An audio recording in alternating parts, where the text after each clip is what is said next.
Hello and welcome everybody to Art School Live. My name is Mandy Tice. I am subbing for our dear friend Eric, who is away on one of his art adventures today. And today we have the one, the only, Barbara Tapp. Barbara, welcome to the show today. Hi, Mandy. So glad to have you here. What are we going to learn with you today? Well, at the moment, I'm experimenting with a limited palette inspired by 𝗨𝗶𝗺𝗏. And basically, it's I'm actually going to be taking this out into the field, but this is a good opportunity in the studio to experiment. Wonderful. I can't wait to work with you today, and let's get this show started. It's Art School Live with Eric Rhodes.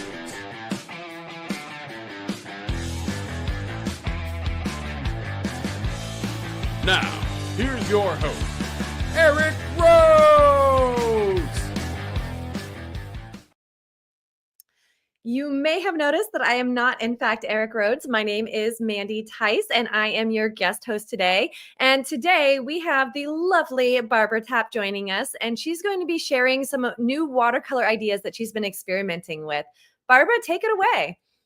Hi, Mandy. Yes. Okay. Well, anyway, this is what I'm doing at the moment. I am taking a limited palette out of, I have ochre or Naples yellow, pyrrole orange, quin pink, and cobalt. And these are the colors that I'm going to experiment with right now today. One of the things I suggest, if anyone's going to be doing this, is that they do a test patch here and establish down the bottom of it their darkest dark. So I didn't show that. I just sort of started to do some of these working towards my darkest dark. But you want to know how far you can go from your values, from your lightest value to your darkest dark. This is also another one here, which is using Naples, yellow ochre, transparent red, sap green, and cobalt. And this one I've already experimented in the field, and it gave me some extraordinary effects. I'm just going to put that down and show you one of the paintings that I did, which is using that limited palette. And then this is a beginning of one. But anyway, so here's my palette. I've got my cobalt, my quin pink, my pyrrole, but I changed that to a Naples because I wanted a lighter color. And you have the reference in front of you? We'll put it up right now. Okay. So one of the questions that I wanted to sort of put to the audience today, I'm actually going to sketch while I talk, is, do you ever feel stuck or bored with your paint colors? Ooh, that's a great question. Well, I just know that I have my palette here, and my palette is pretty much, I change it around. I actually put a cover on. I have to quickly show you that.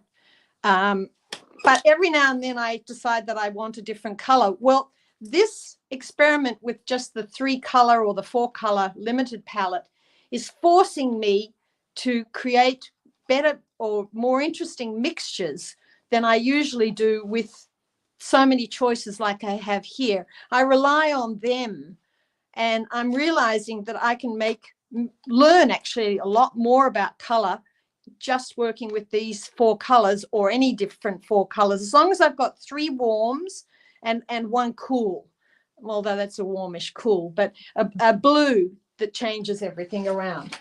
But my question is that I did get bored, and I have got bored. So anyway, I'm here basically to share with you the path of exploration that I'm doing. Is it possible, Barbara, to just tilt your camera up a little bit more? We're not quite seeing the top of your drawing yet. Yes. Yeah. All right. So hold on 2 seconds. Oh, you know what? I'll just bring that down. Oh, perfect. Does that work? That's perfect. We can see now. Oops, sorry. Okay. So I'm just putting in a quick sketch here. So a lot of the time I go to events or I watch Art School Live, and I get ideas. It's sort of a moment to gather things, gather other thoughts rather than sticking in your same old path. And attending PACE certainly gave me a lot of new ideas. And then watching the watercolorists, whom a number of them are working with limited palettes. And I thought, oh, I got to try this, because I use that other palette that's got 16 colors in it. And that then I had 𝗨𝗶𝗴 came back to my house after the convention and gave a workshop. And while I didn't actually attend the workshop, I worked on this limited palette over on the side while the other people were working on their workshop. Anyway, so this is the gist of my question. Is usually I always have an intent. And what fascinated me in this was there are shadows. If you can see the reference, I don't know if you can actually see the reference, but there are shadows cast on the buildings.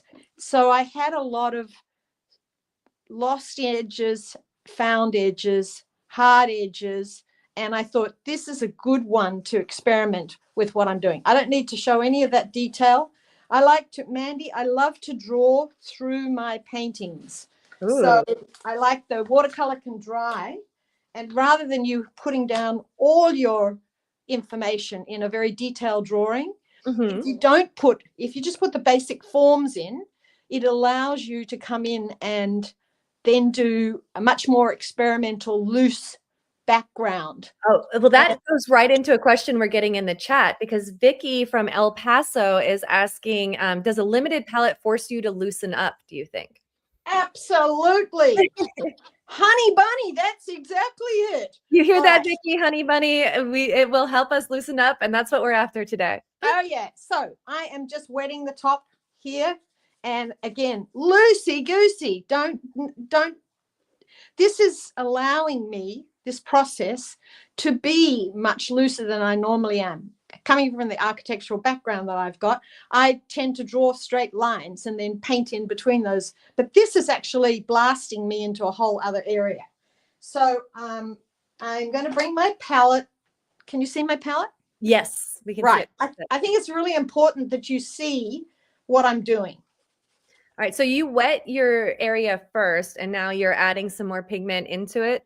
Exactly. And what I'm going to do is I'm going to work a little bit from top to bottom. I've got a slight tilt on my page, and I want areas here to flow into each other. So I want gravity to be part of this whole storyline. I also know that I've got areas here that I want.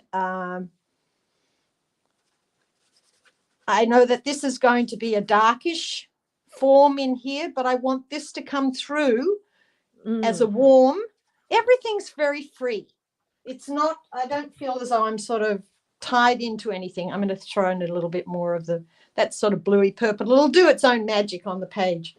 I love seeing your thought process. I would not have thought to lay down kind of an orangey red in such a dark area, to lay down that color first and then build, into your darks that way. Well, here I'm just putting in, these are going to be dark areas, right?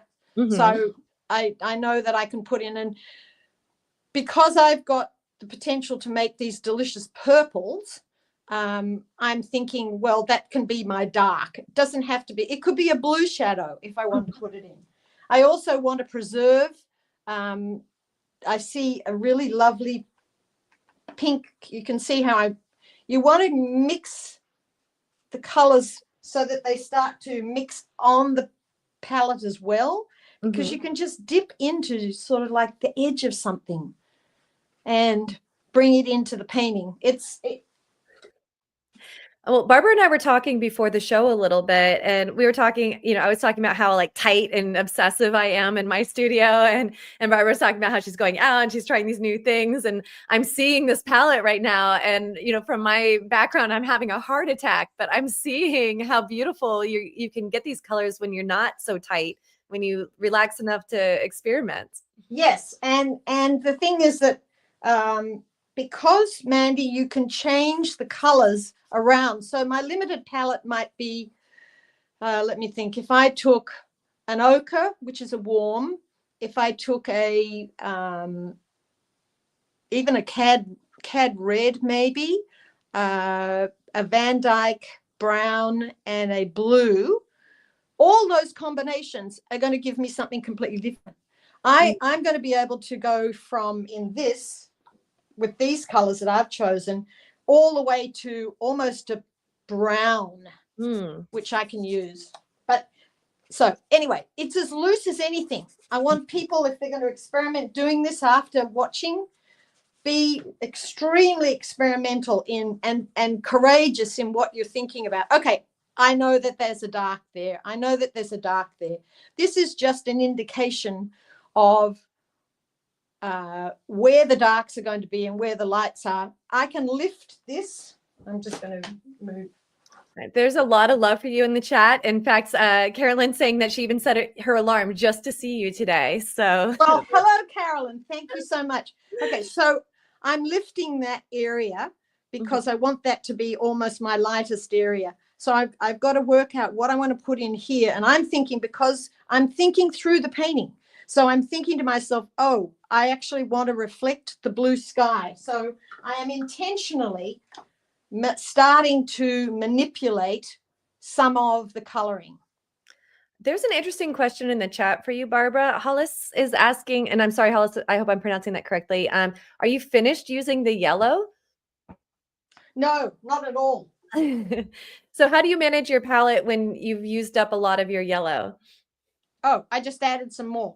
Oh, okay. So now I'm going to do some splattering on this so that I've got some interesting coloring things happening, spots that will, because the water is, the paper is very impregnated and wet, things are going to smudge. And I'm thinking to myself, ooh, okay, that's actually got the potential of doing one of the shadows on this while it's wet. So my brain is responding to the effects that are happening as I'm watching this. This is part of the excitement about doing this, the working on wet onto wet. So I can actually isolate this by putting, so this morning you are with me as I'm experimenting, right? That's the whole idea of this. This isn't something that I've done exactly before, but remember, the shadows are a very important part of this. So I'm going to now mix up a purple. This is so much fun. So what kind of paper are you working on today, Barbara? This is a 𝗨𝗃𝗃, 140 weight. Okay, 140 white 𝗨𝗃𝗃. Yeah, so I can't show it to you, but it's a 140-pound 𝗨𝗃𝗃 block. So again, at this stage, you can do things like the lady was mentioning, I don't know, Carol, was it? Mentioning about, I want to actually put a bit of the warm yellow into this section, which is going to be trees eventually. Look at this. Can you see? I'll bring it closer to you. Oh, that's such a beautiful effect. These are very pleasant colorings to work with. So so is it ever hard for you to cover up some as you build your layers when you have a really beautiful moment like that?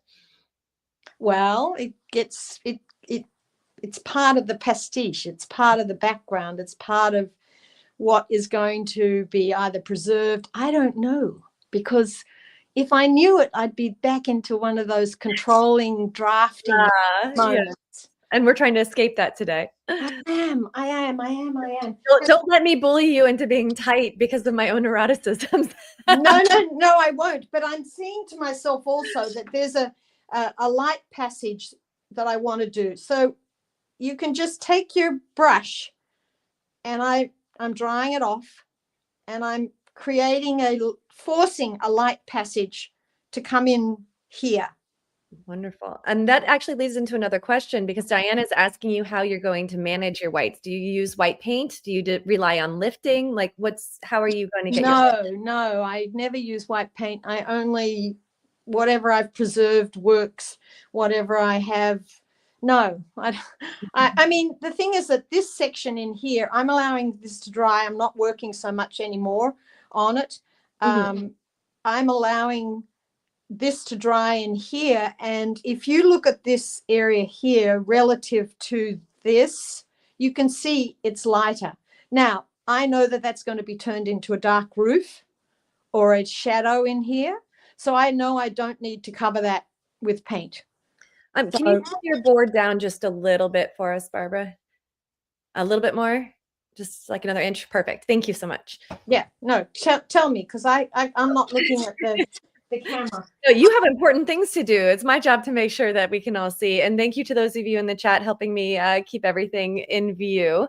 So there's a question JP has about traveling with watercolor tubes. JP is saying that there have been tubes thrown in the garbage by TSA. Do you have any advice for traveling with watercolors? I have never had a problem in my life.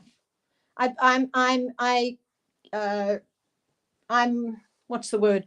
I put it in a plastic bag. I carry it as though it's medicine. And if anyone has a question about it, I bring old tubes. I don't bring new tubes.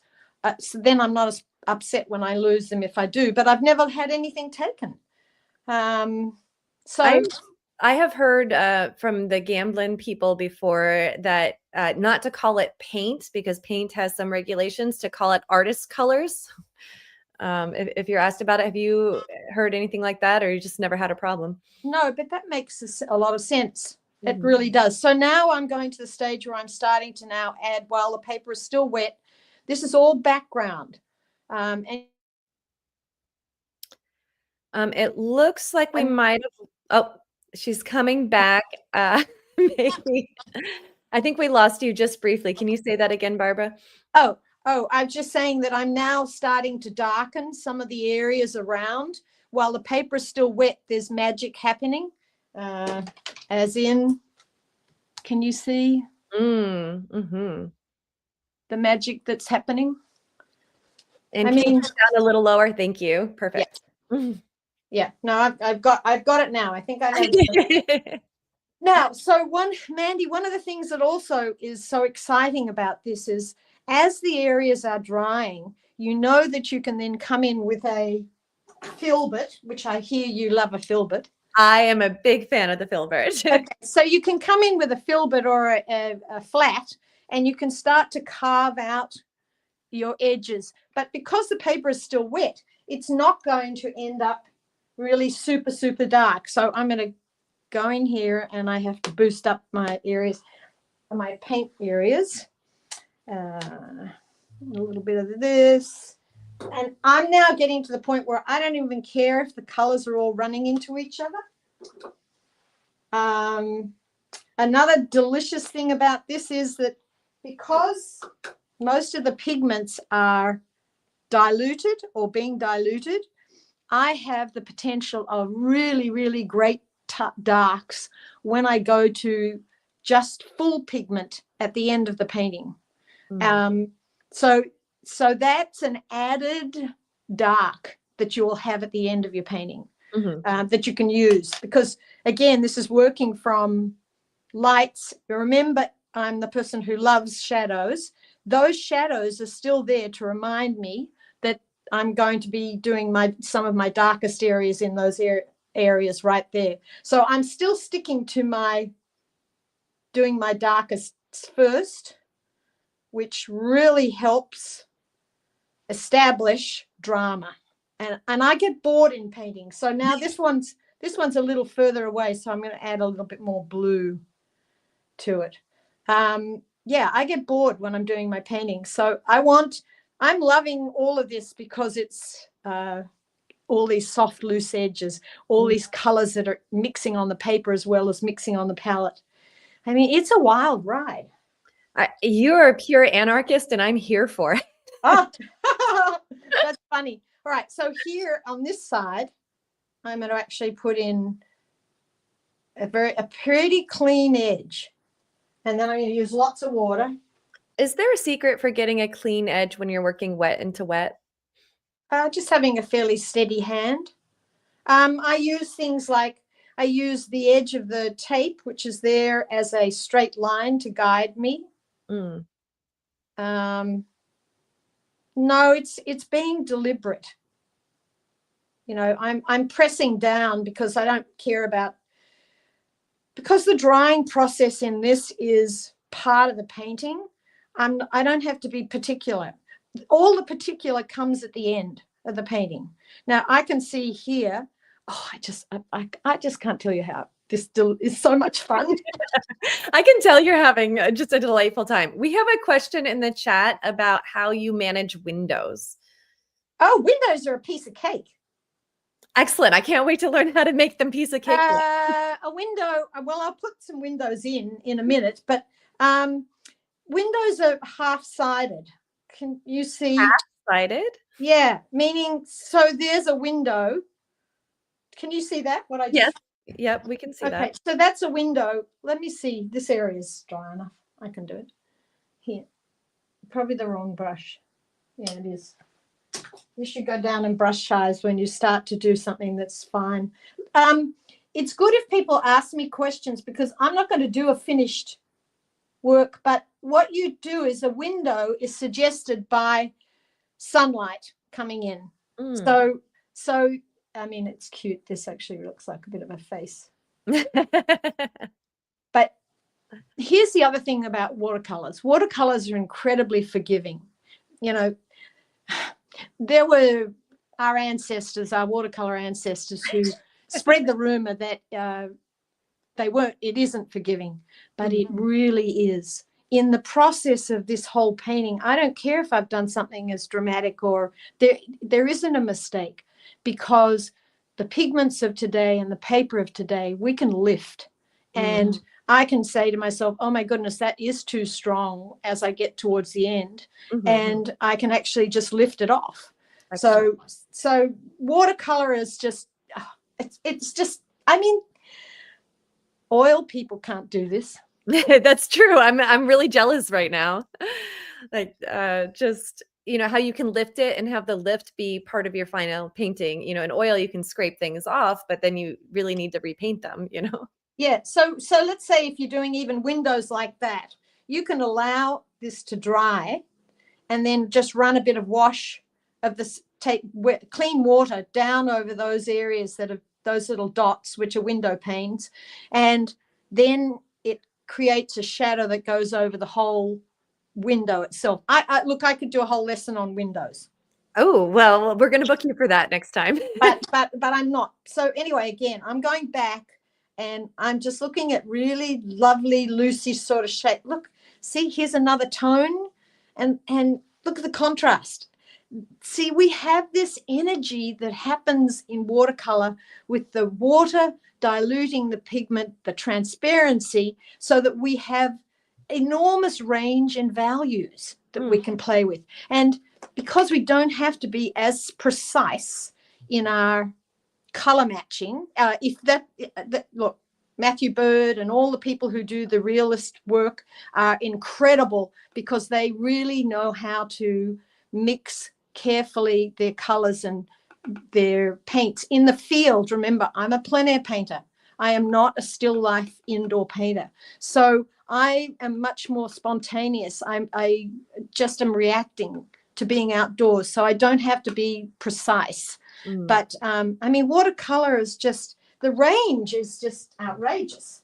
Well, as a relatively new plein air painter myself, you know, it astonishes me how much change there is from minute to minute when you're painting outside. And I really see how this approach and openness that you have to following, you know, the whims of your painting can be really beneficial, you know, as a plein air painter. Yeah, no, it's true. You might lose my brain for a minute while I am thinking about what I'm doing here. Again, coming into the fact that I do get bored in paintings, I like playing with the darks and the lights, working against each other, for and against each other.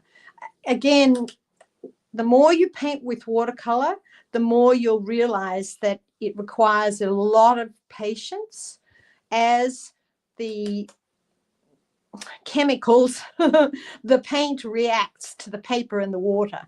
And there's a lot of avenues and a lot of doors and a lot of opportunities for things to happen. Look at that in there, splitting. as you paint along. And I'm not even doing things like taking a spray bottle and wetting this and allowing the pigment to separate again on another level. I'm just I'm trying to do as many little things here to show the audience what sort of capabilities are there and the things that I'm exploring. I mean, this is exploration. And what am I asking in my head? I'm saying to myself, okay, what about some of these negative shapes? Keep them, Barbara. Don't kill them.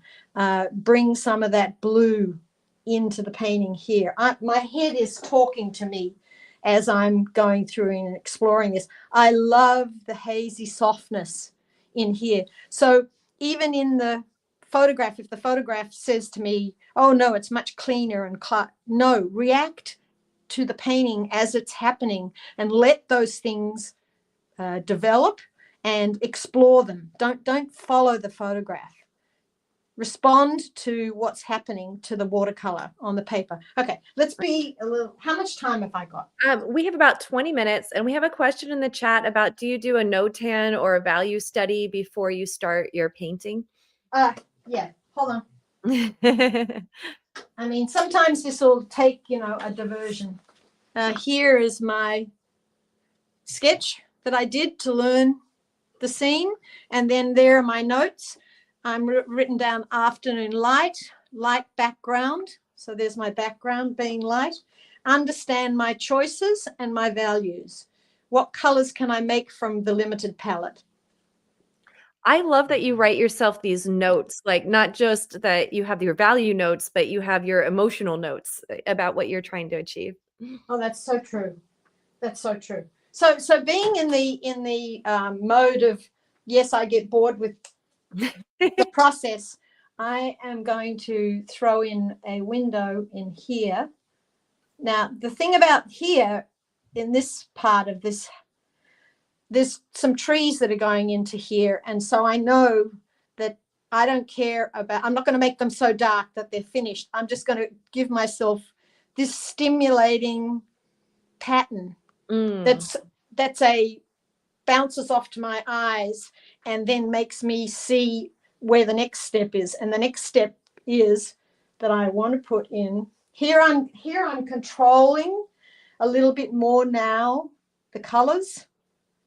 So I just want to put structure. And I have noticed that you're following through on what you said earlier, where if you're working a smaller area to work a brush that's smaller. Yes, I chose a brush that's smaller. Okay, so I'm also just changing slightly. Look at how delicious the palette's becoming. So I got basically two paintings going at once.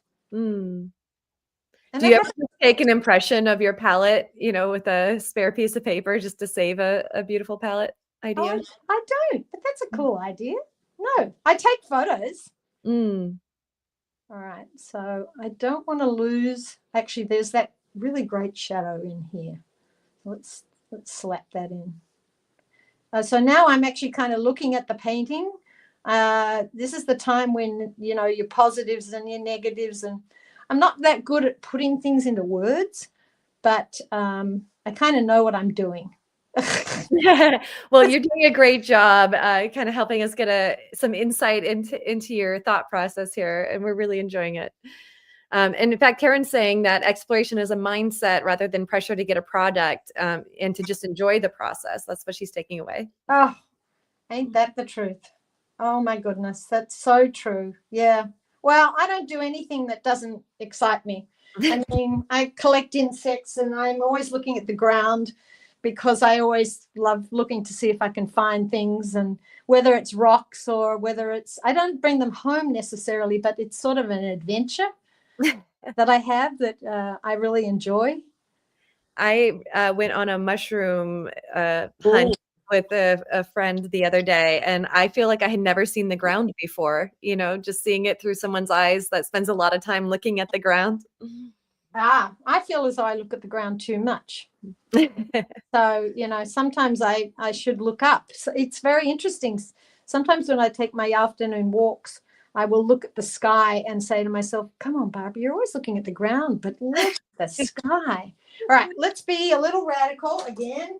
You radical never. Yeah, a little radical in this. Well, the radical is to tell me, who's quite a conservative person, to get out of my comfort zone.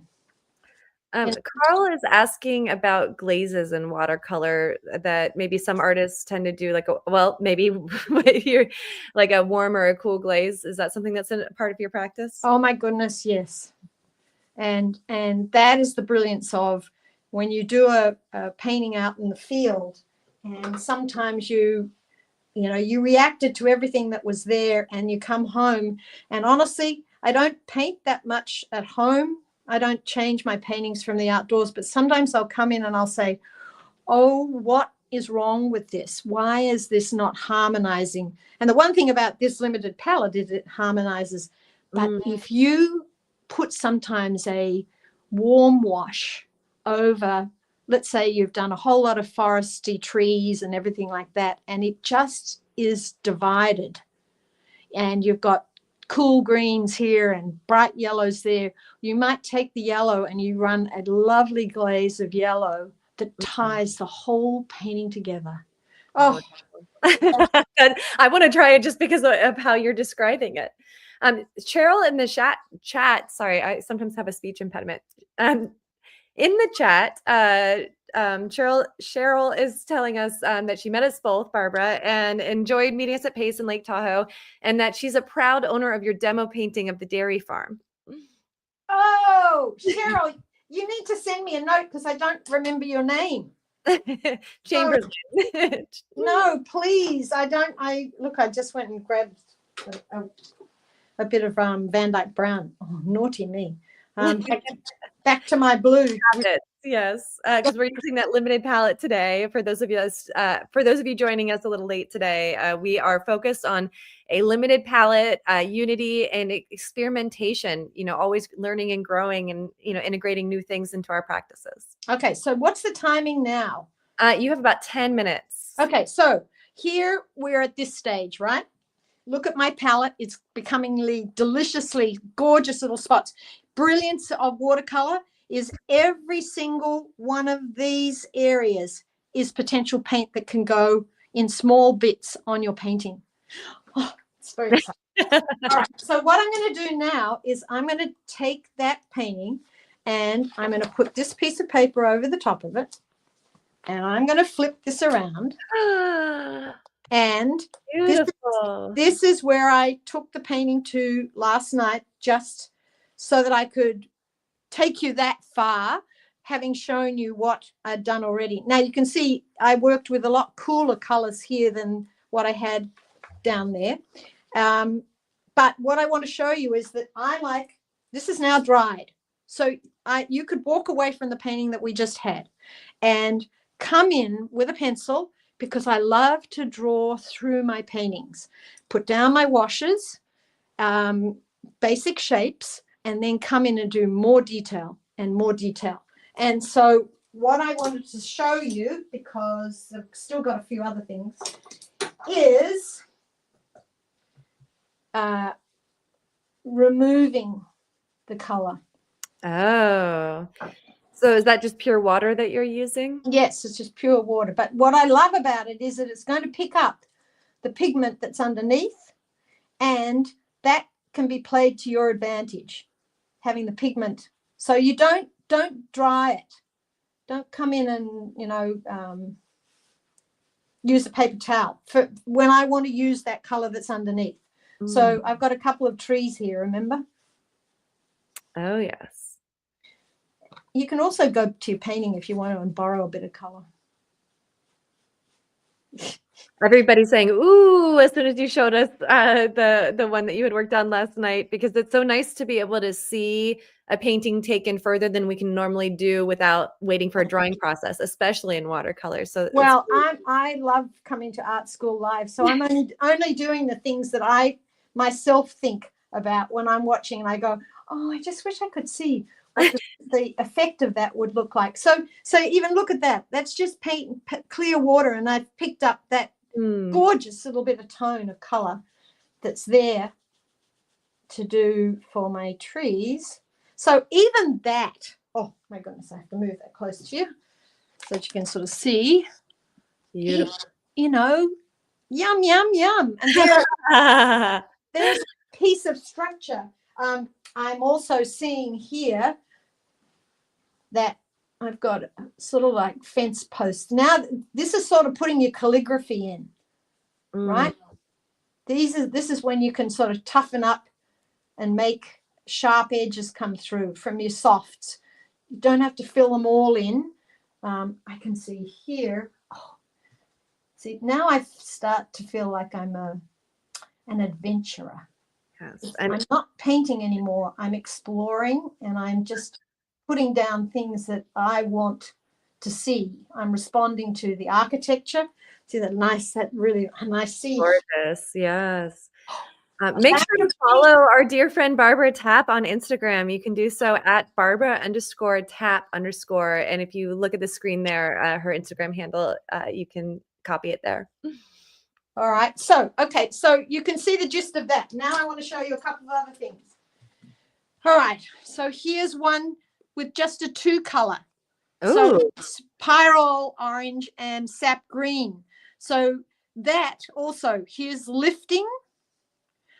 That's getting to the darker, fuller pigment, and in there is the darker, fuller pigment. This would go a long way further, but that's only 2 color.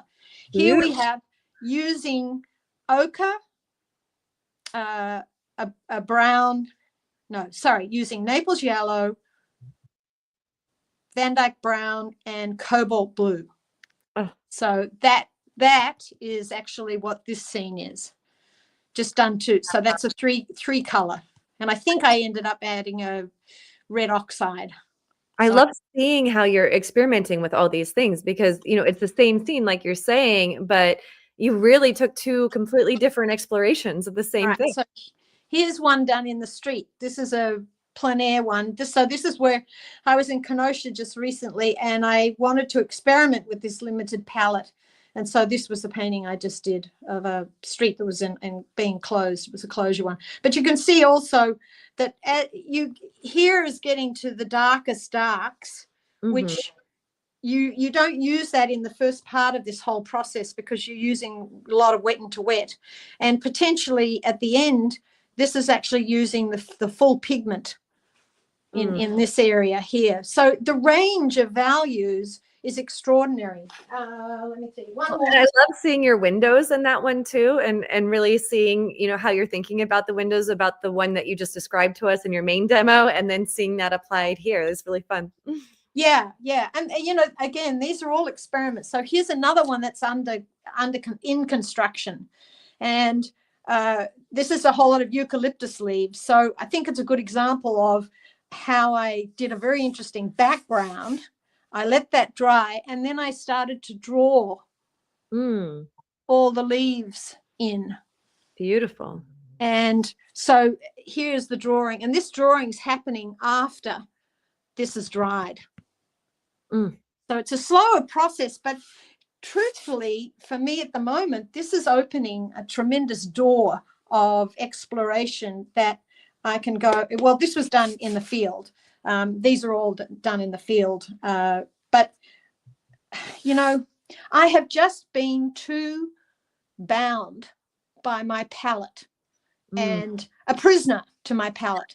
And suddenly, from the last few inputs that I've had, I've broken out into a whole new area of exploration. So it's very exciting. So exciting. I love it. I think a lot about how I do a lot of teaching and teaching online, and teaching mostly oil painting, but I'm not really teaching students how to paint a portrait or how to paint a flower. I'm really teaching them how to teach themselves what they want to learn, right? And I see that with what you're doing, like you are just endlessly expanding, the possibilities for yourself with this watercolor, and it's such a joy to see and hear from you. Well, thank you. I've said along the way, to a lot of people, is that come with me, because I'm this style today, and tomorrow I'll be something different. And an artist came recently to my house and said to me, Barbara, it's hard to peg who you are. And I said, yeah, I know I've got multi-personalities. But I also said, and we love all of them, darling. well, thank you. But the thing was that I wasn't able to be a fine artist because I needed to work commercially. And I did that up until, 13 years ago. And I'm making up for lost time. It's sort of like 1 year, Barbara, you're going to explore here. I do like to paint series. So topics that are the same topic, that really helps me explore something to death. But that's why I'm in motion. Yeah, you truly are an adventurer, adventure of the mind and brush. Well, yes, with no great full understanding of where it's going to lead me, or my job is not to produce beautiful paintings. It's actually to enjoy the journey of creating a painting. And if it's got results, I'm learning as I go. So here, look, I just did that, and it's so repetitious. And I know, oh, well, you've got to box yourself out of that one, or you've got to escape yourself out of that one. And so I'll start to become more inventive, knowing that the way that I was applying the brushstroke then didn't work. So lesson learned. There's a lot of love in the chat right now for your fearlessness and your willingness, to experiment. I feel like sometimes we find something that works, and that feeling is greater than the risk of trying something different. And you're so brave. I don't think it's brave. I think it's naivety and curiosity. Look at your work and accuse you of being a naive painter, Barbara. Look, honestly, looking at this and saying to myself, wow, Barbara, you paint architectural work and it's very precise, and it's that I'm so excited about the fact that I've painted something that's got my eye jumping all over the place. And it's sort of like an energy that I'm not really used to. But I also am excited about the potential of where I know that this can go. Well, I just love seeing the enthusiasm in your painting and the energy that excites you translating into your painting. It's so much fun to watch you paint. Thank you. Well, I'm sure we're at our end, but yes, we have just a minute or two. So we'll let you get your last marks down. And I have so much to share with our audience today, because if you enjoyed this demo as much as I did, you definitely want to get more of Barbara Tapp. And she luckily has a video out on PaintTube TV. So Barbara's video is the Barbara Tapp watercolor method on painttube.tv. Should definitely check it out. Make sure to follow her on Instagram at Barbara_Tapp_. And of course, visit her website at barbaraTappArtist.com. All right, Barbara, last mark. Here we go.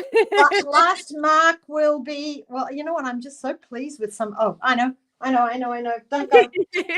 It's got to be, there's some really great shadows that are cast that'll play off that straight edge there and that light and that dark. And I'm thrilled with what happened there. Gorgeous. We're thrilled too. Thank you so much, Barbara. It's a delight working with you today and really getting to understand your painting process. Thank you. Love to everybody out there. I'm glad I can share with you. Thanks for inviting me. Okay. So for those of you who are here today, we have a free gift for you. Download this free ebook, 10 Simple Tips to Master the Use of Watercolor. Go to americanwatercolor.net/ebook. And if you haven't signed up for Gouache Live, it is time to do so. Main tickets start at just $47. On August 23rd, 2025, an incredible lineup of instructors will teach you about gouache painting, and you don't want to miss it. It's all the rage these days, so get in. Sign up at gouachelive.com. Don't forget to subscribe to this channel at Art School Live or on YouTube. At Art School Live on YouTube and at Eric Rhodes on Instagram. And again, my name is Mandy Tice. You can follow my YouTube channel at School of Atelier Arts, and you can learn more about what I do at schoolofatelierarts.com. Also, make sure to follow me at Mandy Fine Artist on Instagram. Thank you so much, everybody, for being here today. It's delightful working with you as always, and I look forward to seeing you tomorrow.